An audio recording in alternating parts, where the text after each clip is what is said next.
and they are also trying to finish their vaccinations as soon as possible time. While India successfully inoculates 4 million in 18 days. Ito po ang isa sa mga tinitingnan po natin na mga good stories at saka mga lessons learned in India. And then also, in terms of the development of the vaccine, we have a good news that Gamaleya boosted by trials result with the verified result of 91.6 efficacy. And it is one of our portfolio, the separate vaccines that we are trying to procure. And then also, we have also some information on the outbreak development raising some concerns on vaccine performance against the new variants. So ito po yung nagiging isang concern na yung ibang mga vaccine na nabili natin ay kaya pong i-cover yung variants ng UK, yung South Africa, at saka yung sa Brazil. And luckily, we have some in our portfolio, like Novavax and Johnson & Johnson's, who were tried during their clinical trial. It was tried in UK, in South Africa, and also in Brazil. So just to make it clear to the people, magsasalita na lang ako ng Tagalog. Subukan ko. So in other words,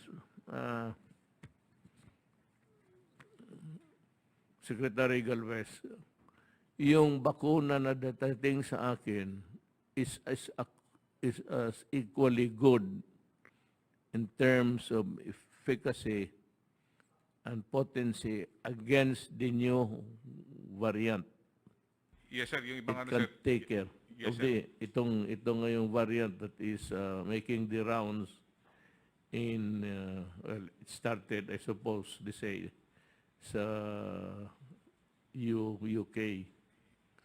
So, ito ngayon, covered ito. Yung sa trial po ng Johnson & Johnson's and also sa trial po ng Novavax, which we have included in our portfolio, kasama po yun. Kasi yung Novavax po, kumuha po tayo ng 40 million doses. COVAX is the one that's being distributed by the WHO. Yes, sir. The Pfizer and the AstraZeneca po, sir, na sa ngayon, sir. Okay. Okay. Thank you. Yes, Salamat po. Yes, sir. Next slide, please. Sir, during the last week, sir, together with Secretary Duque and other IATF members, we have successfully visited 14 cities. And some of our staff, like Yusek Motahe, he visited also Cebu and look for the preparation of the other areas. And and also Davao, sir, in preparation. And then also during our meeting with the LGUs, we saw that many of the LGUs and almost all of them are well prepared on the different tasks that have been given to them by the DILG. The DILG already directed, given them the memo, magkaroon po sila ng early preparations for the simulations and rehearsals para po sa inoculation nationwide. And nakita po natin talaga, kami nila Secretary Duque, nakita po namin we are very satisfied dahil kasi po tuloy-tuloy po yung simulation and rehearsal na ginagawa po ng ating mga Metro Manila mayors. And then next slide. Yes, sir. Originally, my order was to have the vaccination taking place in sa mga istasyon sa police, tapos sa mga military installations in the far-flung areas. In the far-flung areas, if there is no suitable venue, then the military camps would suffice. But dito sa urban areas, ganito kasi may ako na sa police station or military installation. Apparently, sa tingin ko, sir, hindi magkasya kung gano'n lang. So we'll have to take in, well, anyway, talagang kanila man ito, They are the indispensable partner of the program. Ang mga local officials, sila lang ang mamili sa mga gymnasiums o kung kulang talaga, then my order is to utilize the public school. Hindi pa naman ginawala pa naman klase. Public school buildings kung wala. If there is no malaking coliseum o gym, then we will utilize the schools. Yeah, that would be kung maaari lang, wag muna, but I do not see any objectionable thing there. Total, pang injection man lang, wala man nagkasakit. Well, maybe 1 or 2 or 3 mag-sleep. But fundamentally, it is really giving people the shots to make them healthy. So yan ang akin, ang eskwelahan na lang. Pagka, But the police and the military should help discipline there should be in the rural areas, kulang yung police, especially yung mga sityo-sityo na. It would be nice to see the military also helping out. So, thank you. Go ahead, sir. Continue. Sir, may-utilize din po ang ating military hospitals dahil po ang mga target po natin, yung mga health workers at kasama po yung kanilang mga pamilya. Magagamit din po yung military hospitals in terms of yung inoculating the defense and military and uniformed soldiers personnel and also their families. So kasama po yan sa mga vaccination centers na tinitingnan po ng mga LGU po natin. At nag-usap na po kami ng military na talagang magagamit po yung military hospital, considering also the military hospital personnel is also considered as our health frontliners. At doon po ang isa sa mga una po natin na priority sector na bibigay ko po mamaya po na priority sector na targeted na natin i-inoculate. So magagamit po talaga po, sir, ang yung mga military camps, considering also sa ibang mga areas talagang wala pong malalaki na space. And we believe aside from school buildings, yung military camps po ang pwede po talaga kasi pwedeng maging orderly. And also yung military at saka yung uniform personnel, they will provide support particularly yung sa security ng transportation ng ating mga vaccines. At the same time, sila po ang magpuput order so that the social distancing and also yung tatawag nating implementation of the minimum health standard will be in place doon sa vaccination area. I'd like to thank the military for that, offering the services of the men and the venue itself. There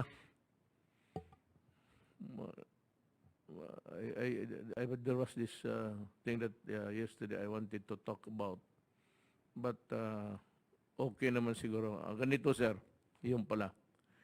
In areas, total, this is a nationwide,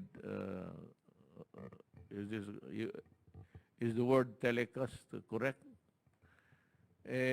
Buong Pilipinas to, we might not be able really, because the vaccination is starting, we might be able to issue this appeal, not a warning, I'm appealing.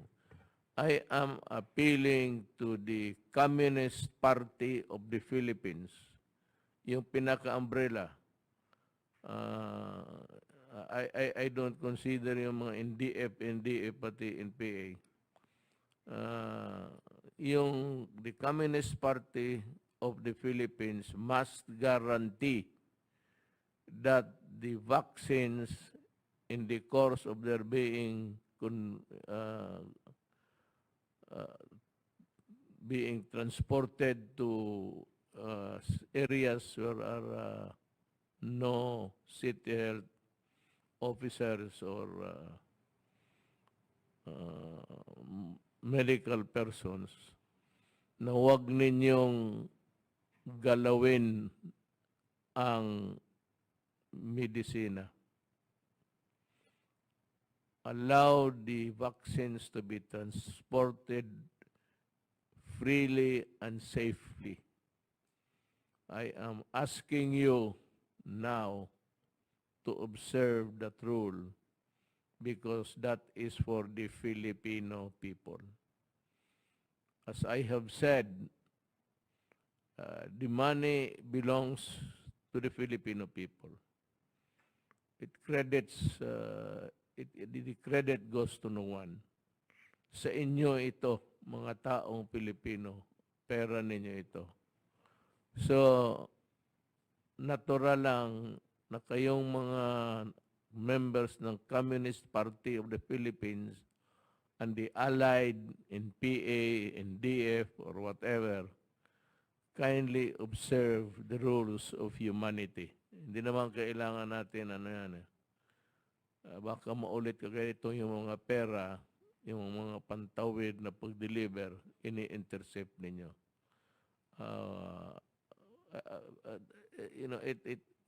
It's abhorrent, but you can redeem it by just seeing to it that there's a fair atmosphere or environment obtaining in the places where you are, kayo. At nandyan yung mga taga-gobyerno. Yes, sir. Continue. Para pakiusapan ko na kaagad. Sir, as I have said earlier, sir, na yung mga vaccination centers natin, nag-designate po ang ating mga mahal na mayors at meron po silang tinatawag na designation ng mga mega vaccination center at saka po meron silang community vaccination center. Ang lessons learned po doon, nakita po natin for example sa Taguig, nag-build po sila ng vaccination center, 3 malalaking vaccination center sa Lakeshore which is isolated. Talagang ma-observe po yung social distancing. Kaya po nakita natin kung makikita po natin yung pathway, napakaganda po ng ginawa nila. Halos lahat po ng ating mga LGU sinunod po yung 7 steps na binigay po na guidelines ng DOH. At the same time, yung iba sinimplified nila into 3 steps.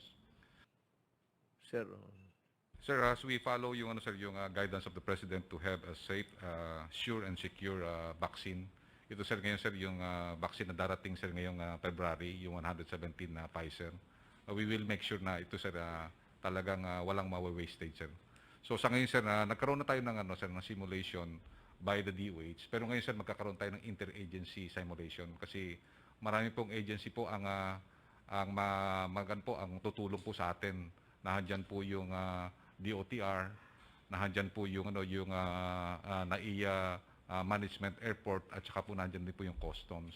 At nandiyan po yung lahat ng mga third party provider natin na pwedeng tingnan natin para at least hindi po sila magkaroon ng delay sa arrival po ng po natin. kaya itong sir, may I just address myself to every government worker. Lahat tayo, like us, also a government worker. Do not delay and do not hinder or obstruct the smooth flow na nakikita ninyo ngayon. From the time of the arrival to the time of clearance, hindi naman kayo well, of course, maybe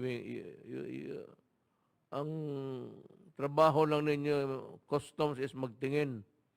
You have no business na buksan-buksan yan dyan. You're not allowed to do that. I am not allowing you anybody there sa airport na magbukas-bukas. Then yung loading, the transport, you might want General Galvez. I'm answering you so that you would find it easy really. General ka naman talaga itong mga the police, the PNP should provide escorts that would ensure the fastest way of uh, for the vaccines to arrive in their storage, at saka yung even in the matter of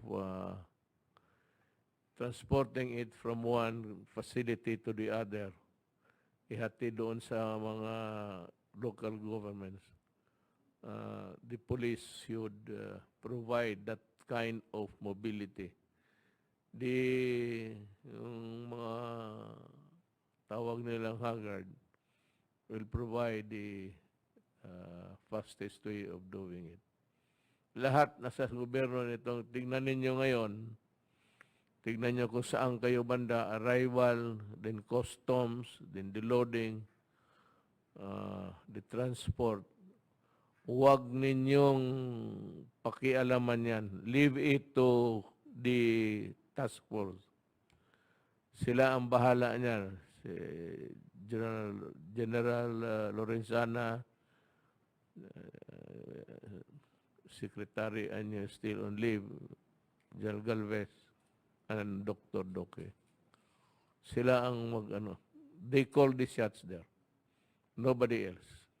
In the matter of ensuring the smooth operation of this vaccine, reaching it to its ultimate beneficiary, the people.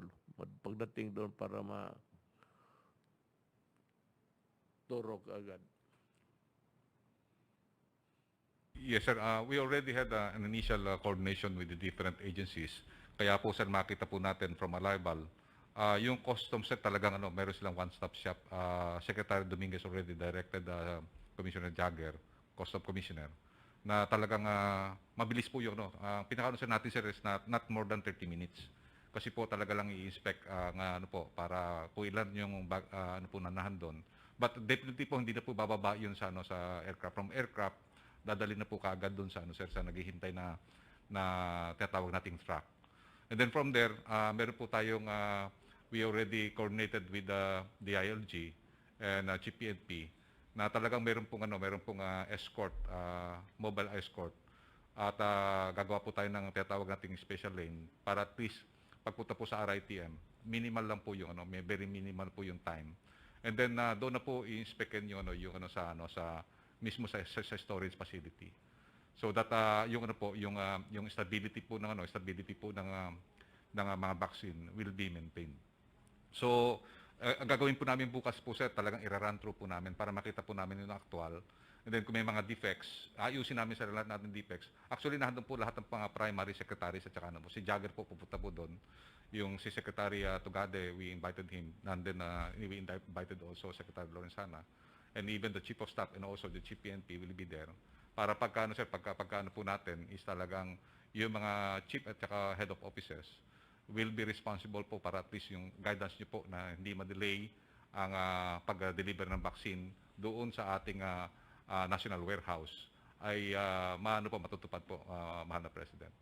So yung po po natin na we will ensure that your directive is Itong storage pati warehouses na where the vaccines are deposited, talagang malamig to, ha? Yes, sir. Actually, sir, kinabagan po kami, sir, dahil ang lamig po, sir. Kasi mga few minutes lang po, sir, kasi talagang napakalamig. Titigas ka? Negative sir. Actually, sir, nagkaroon po ako ng sakit ng tiyan afterwards kasi talagang napakalamig po, sir. It will take you sir, mga few seconds kasi yung refrigerator, sir, nakita po natin yung refrigerator, talagang malamig po, sir, negative 70, negative 8. So next slide please. Yung priority, ito po yung priority, sir, nating sir. Kasi meron po tayong tinatawag na WHO SAGE, yung tinatawag nating yung kanilang mga expert na pati yung ating expert na 45 expert na talagang nilatag po yung kung sino yung mga priority based po dun sa tinatawag na yung burden of disease at saka po yung reduction of mortality at saka preservation of our healthcare system. Funny, but yung inaano nila, yung priority nila, well, that was also our original Yes, sir. plan even before we were discussing the arrival of we were discussing already the persons, the priority of persons would get the COVID. So, parang nasunod lang rin o may kunting, parang nakita ko, hindi. Kasi lahat na sinabi natin, o lahat ng sinabi ninyo ni mga doktor, nasunod talaga. Yes, sir. Actually, sir, ito general classification lang po ito. Pero kung tutingnan po yung yung NITAG the resolution, nandun po specific po yung even yung mga hospital, yung mga name ng hospital na bibigyan po ng COVAX na uunahin. Sunod-sunod po na doon po. Ito lang po pinakita po lang natin na talagang uunahin po na natin yung workers in frontline health services to preserve the burden of our yung healthcare services po natin. Dahil kasi po kung just in case na ma-prolong pa rin po yung COVID, at least yung healthcare system natin hindi po mag-collapse. At the same time, kasama po natin dito yung mga senior citizens kasi ito po ang pinaka-vulnerable. And then yung sinasabi nga po ni Senator Bongo, yung poor communities, according to WHO, yun din po ang pinaka-vulnerable kasi doon sila sa crowded habitation. So yun po ang inuna. And then later on po yung tinatawag nating mga government essential workers para po tuloy-tuloy po yung services ng gobyerno. So kasama po dyan ang DepEd, kasama po ang DSWD, and then also yung military and uniform personnel. And then later yung other frontliners, nandito po yung tinatawag nating economic frontliners. So, are you true? Thank you very much po, sir. And we hope that sir, yung lahat po ng preparation po natin will succeed, sir. And maraming po salamat sa lahat po ng guidance po, sir. I'd like to thank you for the hard work that you are doing. So, we go now to the Secretary of Health. Sir, do you have anything to... Just a very short update lang, sir. Nothing much, but can we have the presentation slide? Ito lang, sir, yung total cases natin. Umabot na tayo sa 538,995 as of today, February 8. Ang active cases natin ay 27,992, equivalent to about 5.2% of all cases. And these active cases are currently admitted and isolated in the appropriate temporary treatment and monitoring facilities. At ang recoveries po natin, Mr. President, umabot na po tayo sa almost 93%. Equivalent to 499,772 recovered individuals. Sa deaths naman po natin, meron tayong 11,231, which is about 2% ang case fatality rate po natin. Can we have the next slide? Ito naman po yung whole genome sequencing update as of February 7, 2021. Meron po tayong additional or karagdagan 25 samples ang sumailalim na po sa whole genome sequencing nitong nakaraang linggo at 8 mula rito ang naitalang dagdag sa mga nagpositibo doon po sa tinatawag natin B.1.1.7 UK variant. Sa kabuuan po, meron tayong 1,227 samples na ang ating pong na-sequence at 2% lamang ang positibo sa UK variant. Pangkaraniwan ang B11.63 lineage or ito po yung galing sa Hong Kong sa mga variants na naitala.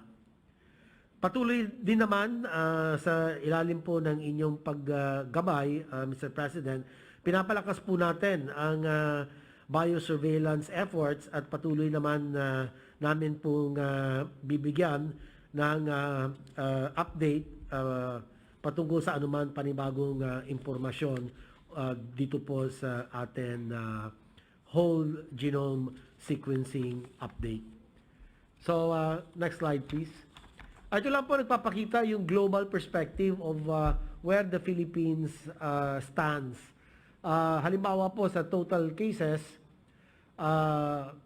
ang Philippines ay number 32 at 530,000 plus cases. Noong October po, number 18 tayo. In other words, mataas na mataas yung pong bilang ng kaso natin ay napakamataas. We were number 18 throughout.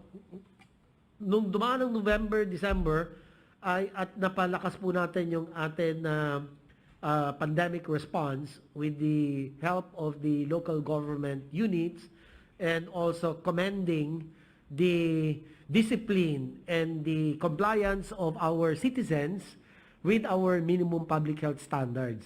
Kaya bumaba na po ang ranking natin as a number 32 na po tayo. Tapos sa active cases naman po, number 44 tayo, we only have as of today 27,992. Malaysia, which is even a smaller country than us with a lot less population, with a smaller population, ang active case nila 51,241. Indonesia 176,291. So ibig sabihin po nito, talagang gumaganda yung atin pandemic response, Mr. President. And if we go look at the COVID cases po per million population, ayun, number 134 na po tayo, Philippines. 4,987 per million population. Yan po yung atin morbidity rate sa COVID-19. Samantalang yung iba, kung titignan ninyo, Mr. President, ang tataas. Singapore is even bigger in terms of their total cases per million population. They have 10,200 per million population. And all the rest, they're about 5 to 10 times bigger their case per million. So, ibig sabihin na naman, umaayos po tayo, gumaganda po yung atin response. Next slide. Ganun din po sa ating COVID deaths per million or mortality rate. Sa 114 tayo, Mr. President, at 101 deaths per million. Samantalang yung iba, tingnan nyo, sir, halimbawa, ayon, sa United Kingdom, 1,651. It's like 15 times more than the Philippines, yung number of deaths per million population. The United States of America, 1,377. Italy, 1,505. Samantalang po tayo, 101 per million population. At ganun din po sa case fatality rate, we are number 73. The lower we are, the better our ranking. Ganun po yan. So Philippines, 2% ang case fatality rate natin. We're lower than Myanmar and Indonesia. Yan po ang atin pong datos sa ngayon. Next slide. Yan lang po muna, Mr. President, yung akin pong maiksing presentation at handa po akong sumagot sa inyo pong mga katanungan. Salamat po. Actually, I think that we have reasonably we did our assignment, and ganito na lang, we are waiting for the vaccines to arrive and to immediately implement the required mandate, and that is to mabakunahan lahat. And we will do it as fast as the vaccines will come in. So yun, we have explained to the people why we cannot give it indiscriminately to any local. I am just talking of government entities. Wala akong pakialam sa ano. As fast as we can, as fast as we receive them, we distribute them, but you must have the facility, I said, to ensure that the integrity, yung bisa ng vaccine ay hindi masisira. But eventually, we will solve all the problems connected with this. We will survive. And by the end of the year, mukhang medyo na tayong, hindi na pinakamaganda, magandang resulta sa pagod natin. And I'd like to assure the people that we have really ginawa namin ang itong si Secretary Duque pati si Secretary Garbels and Secretary Lorenzana, and of course in this post lang si Secretary Anyo.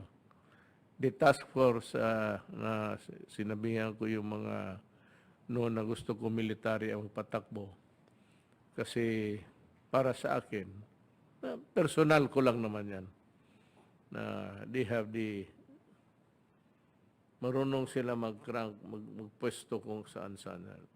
Sanay sila kasi sa yung 1, 2, 3, 4. Hindi yung ibang 1 tapos 3 tapos maging 2 tapos 5. Yun ang sinasabi ko. Yung otak ng iba ganon. So just to make sure that this is an important undertaking and that it should be done correctly and with the list, kung meron man, with the list of mistakes.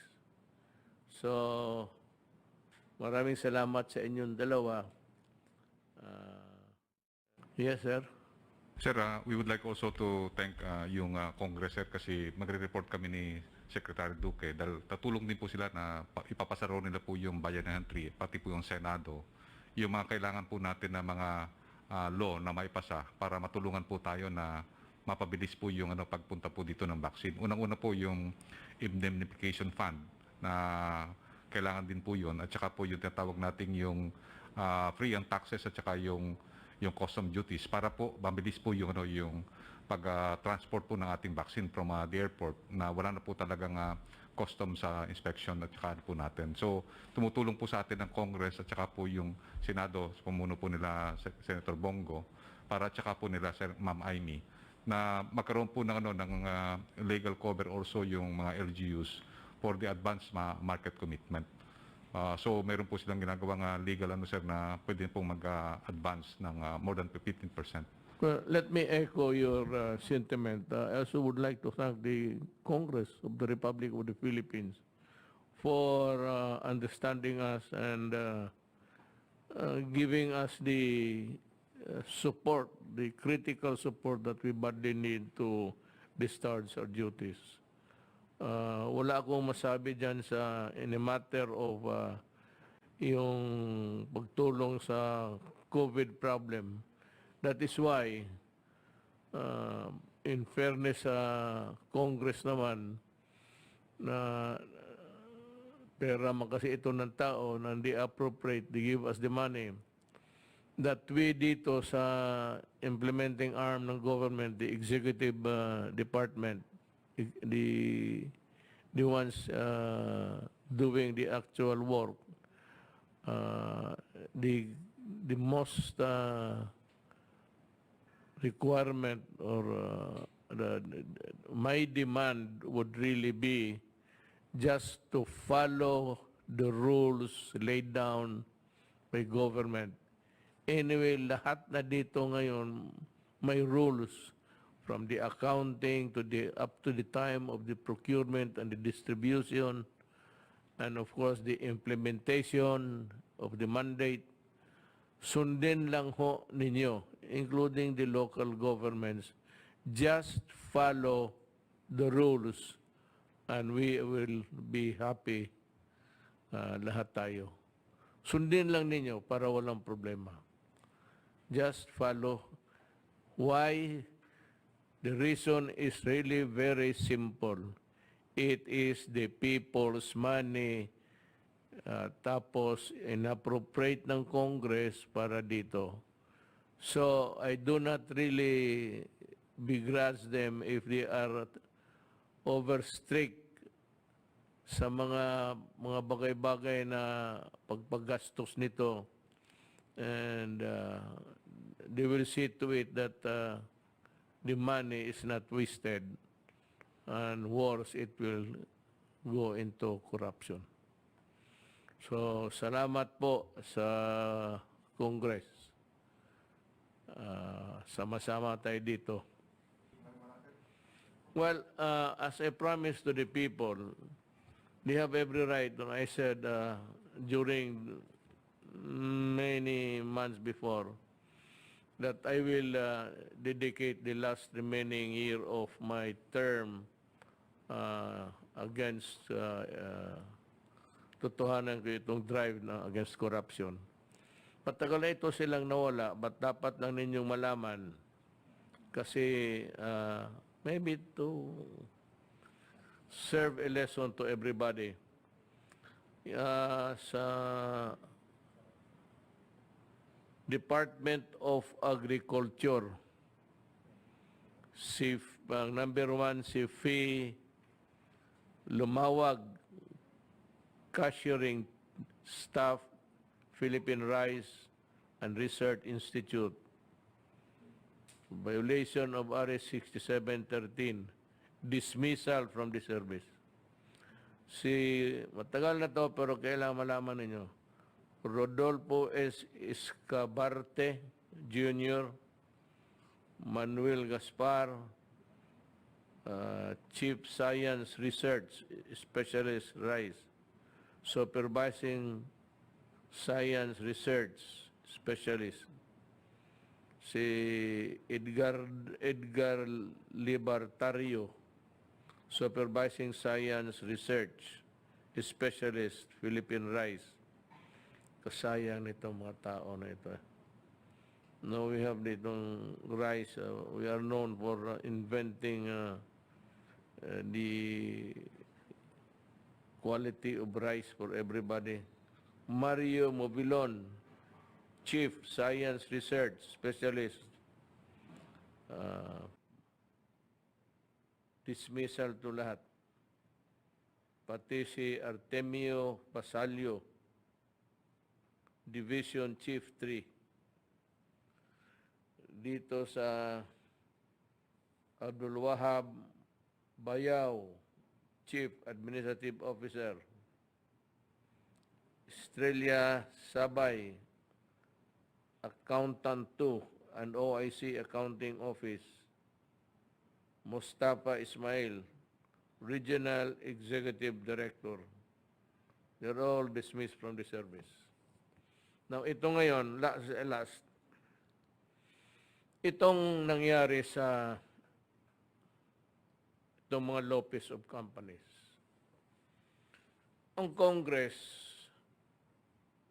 is planning to restore the franchise of the Lopez.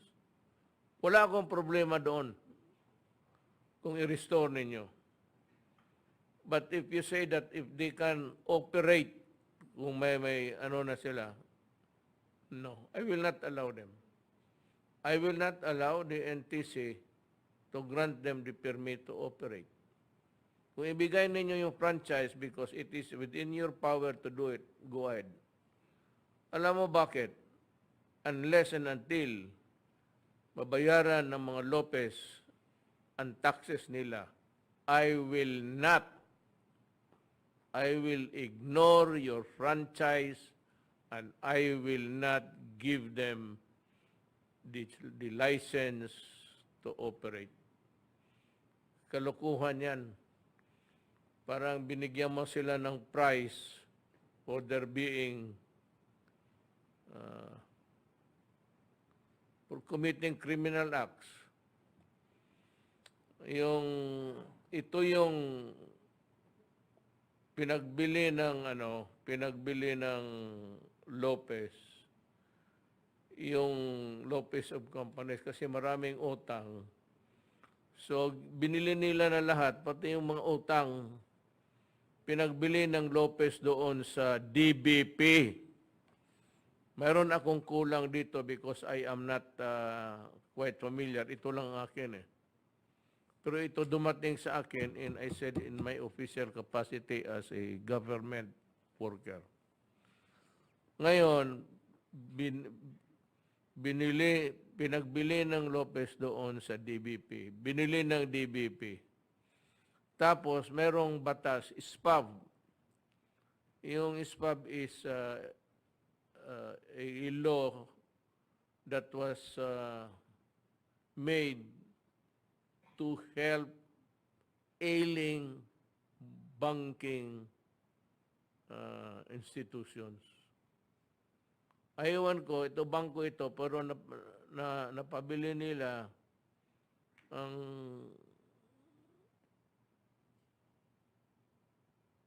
kanilang utang lahat doon sa DBP. But after a few years, binili ng DBP uli yung pinagbili nila. Pinagbili nila sa DBP yung pinagbili nila. This time, medyo wala na yung mga utang-utang. Condoned, kung ano-ano ang nilagay nila. Ngayon, unless it is clear, I think Congress, I understand, started an investigation, but stopped nung dumating na sila dito kay Lopez. There were so many investigations about banking, except that pagdating sa kila Lopez, hinuwinto sila. So, nagkakaroon tayo ng problema dyan. Dumating sa akin ito in official capacity. Ang gawa ko lang nito is, I think, I'll pass it on to the Ombudsman. Para sa akin, ang Ombudsman ang pinaka-independent body na mag-solve nito. Gusto ko lang magbigay sa kanila kasi pera ito ng tao. It's the government money that is involved. I would like to repeat it again. Itong pangbayad natin sa bakuna, hiniram natin ito sa DBP, pati World Bank. Wala kasi tayong pera. Ngayon, pagdating na sa bayaran, kung tapos na lahat, ang ang mga manufacturers, ang nagpabili sa atin ng yung Pfizer, lahat, magkolekta sila, hindi sa atin. Doon nila kunin ang pera nila sa World Bank, pati DBP. So, walang korupsyon dito kasi walang hinahawakan ni sino man sa amin dito na bilyon.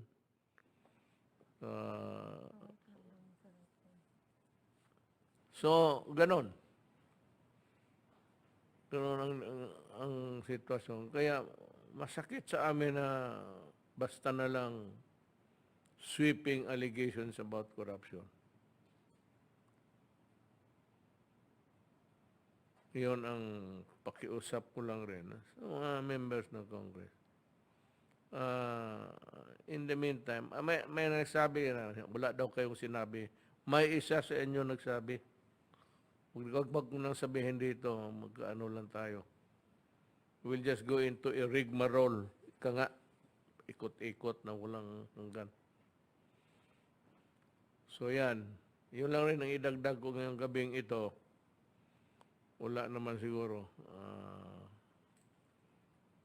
Iba pa, as lalabas yan, isasabi ko sa inyo. So, kung wala nang idadagdag sila, ikaw, Senator Go, wala na. Maraming salamat sa inyong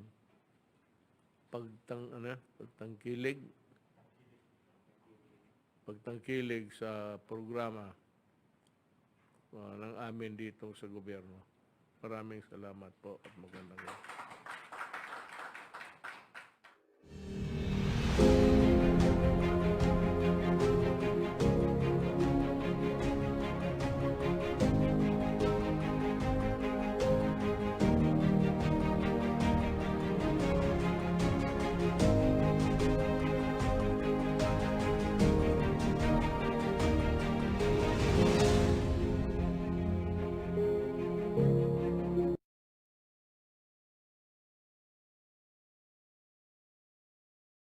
at itigil ang smuggling ni Okay. tutukan ni Secretary Dominguez at saka ng ating mahal na Pangulo. Okay, Kung Nick, break lang tayo sandali, 1 minute lang, tapos balikan kita dahil doon sa sinabi mong nagkalat-kalat na kayo ng pinaglalagyan, may problema naman na na-experience, lalo na yung mga backyard tungkol sa pwesto. We'll be right